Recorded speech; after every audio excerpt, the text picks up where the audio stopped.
Yo, yo, yo, yo, yo, guys, how's everyone doing? How is everyone doing up in here? Welcome back to another live OGR. We're doing a little bit of an early one because I decided to go out and party last night. Had a few drinks and, a few puffs, and, it just went where I just not watched the game last night. Because of the fact that I knew that this game was just going to be I knew it wasn't going to be good. Yo, Grayson, how's it going, bro? Yeah, I simply didn't watch the game because I knew this was going to be a gong show. So I watched the highlights, looked into some stats. And, yeah, this is an early one, Kobe. I'm doing one right before I go off to work. And, yo, Oilers, man, how's it going, my man? I haven't checked out your hockey card channel. I will here today since I'll have some available time tonight. But I went out for a party last night with some of my buddies, and next thing you know, I'm like coming back home at 1 a.m. and definitely was not gonna do a live OGR then, and I was definitely not gonna watch the hockey game then either. So let's get into talking about this game. First of all, it was the Edmonton Oilers going up against the Carolina Hurricanes, and before we get into this, I'll get a very low emphasis of welcome back to another OGR. Because we have lost now 5 in a row, ladies and gentlemen. That's why I simply didn't live stream this game. I didn't fucking watch it because you know what? The UFC fights and drinking is going to be a lot better than watching this godforsaken team get beaten by the Carolina Hurricanes as we go up against Ethan Bear, who actually played pretty damn good against the Edmonton Oilers and played even better than Warren Foegele. And yo, Steel, my man, how's it going, bro? And so, yeah, let's get into talking about this game between the Hurricanes and the Oilers. 5 in a row, man. I don't even know what even else to talk about with this team. But for the fact that Carolina was injured, they weren't even playing at full strength, and we got pummeled by them. They were playing Ian Cole 25 minutes in this game. They didn't have D'Angelo. They didn't have Brett Pesce. And somehow, us as a lethal Edmonton Oilers goal-scoring team, we weren't able to pot 2. We had 1 goal in this game. I don't even know how else to explain it. I looked into the numbers. I looked into everything. We just struggled. We can't produce on the power play, which was a reason why we've been actually winning a lot of these games, was because our power play was actually playing phenomenal and it was playing above expected. I mean, the stats of, goals above expected for the Edmonton Oilers on our power play was so high, and now it's just we're not able to score on the power play. It's really not good. At least your team has not lost 10 in a row. Well, we're halfway there. we're halfway there. But let's get into talking about this game. Let's go in and review everything. So in the first period, it was kind of a sloppy start for the Edmonton Oilers. I was hearing that Zach Kassian was kind of off to a hot start. Of course, he took a bad penalty, which ended up being a power play goal for Sebastian Aho. Now, I'm all for Zach Kassian getting a little bit of energy, looking good. But when you hit somebody in the numbers and you take a really bad penalty at the beginning of the game, you shouldn't be playing on this team, man. Come on. Like, every damn time we see Zach Kassian finally get a little bit of momentum, he does something stupid, and it blows my mind every single time, and he shouldn't be playing. Pure and simple. Zach Kassian, I'm not a big fan of him. The third line actually didn't play too bad throughout the night between Foegele and McLeod. Foegele wasn't the greatest throughout the night, but wasn't terrible for the Edmonton Oilers. But, Sebastian Aho scored a big goal in the power play, which was a really dumb defensive play. I don't know why Nemelinen bit so high up. So basically the way that the play happened was, I think it was Trocheck or Teravainen had it up at the point. Nemelinen stepped up on him, because, Nemelinen loves to hit, who had 10 hits on the night. The only reason why he's in the lineup is because he hits. He can't really play defense, and he had a horrible night tonight, but for some reason, Tippett still has him in the lineup. Absolutely makes my brain scramble, because we're definitely going to get into that defensive core later on, because the way that they formed this defensive core was dumb. Like, who is really going to be the good puck mover? Or why do we have Legason and Ceci alongside of each other? Like, 2 defensive defensemen that cannot move the puck at all and who have stone hands for fucking hands? Like, come on, man. Like, what is Tippett thinking with these lineup combinations? Yeah, let's throw Nurse and Bouchard, the 2 offensive defensemen, alongside of each other, who have been kind of and the last few games. But yeah, let's throw Legason and Cece, the two stone cold hands, alongside of each other. My lord, man. These lineup decisions were blowing my mind when I seen the lineup sheet. And that's why I didn't even want to watch this game. I looked at the defensive pair and I was like, oh, well, we're losing this game tonight. And that's what I said to myself. And we lost this game tonight. We didn't have great goaltending from Koskinen. He lit definitely in a few weak ones.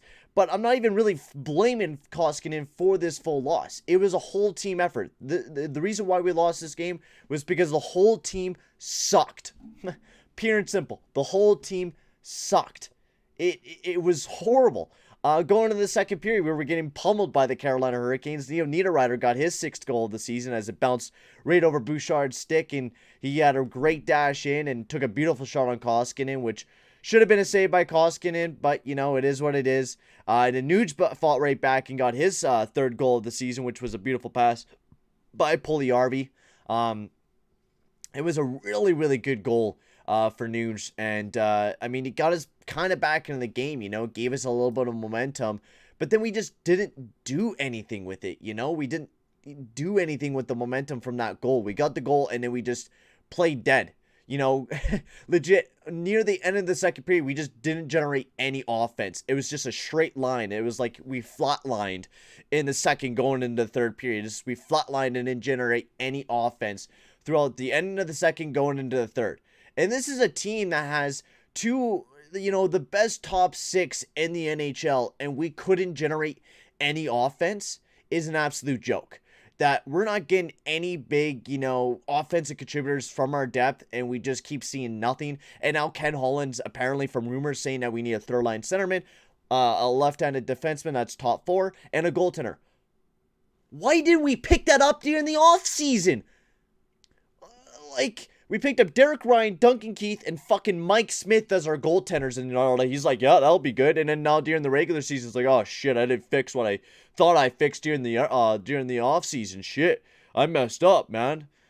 It's blowing my mind how what we did in the offseason is backfiring. And I exactly said that during the offseason video, that I said that whatever was going to happen during that offseason was going to come backfire. And I was actually quite surprised with how well we were playing to begin the season. And now we're starting to see, a lot of the moves that we did do is starting to come back and fire right back into our face. And then, of course, the end of the game off, Sebastian Aho scored his 2nd goal of the season, or his 15th goal of the season, 2nd goal of the game. Very disappointing game by the Edmonton Oilers. Our power play continues to struggle. The top line, McDavid didn't play too bad alongside of Puljujärvi. I thought they, was one of our best lines throughout the night. The dry line continues to struggle with Draisaitl, Nuge, and Yamamoto. They continue to struggle, and it's just, I don't know what to say. We need to do something. We need to, play around with the lineups, shuffle around things.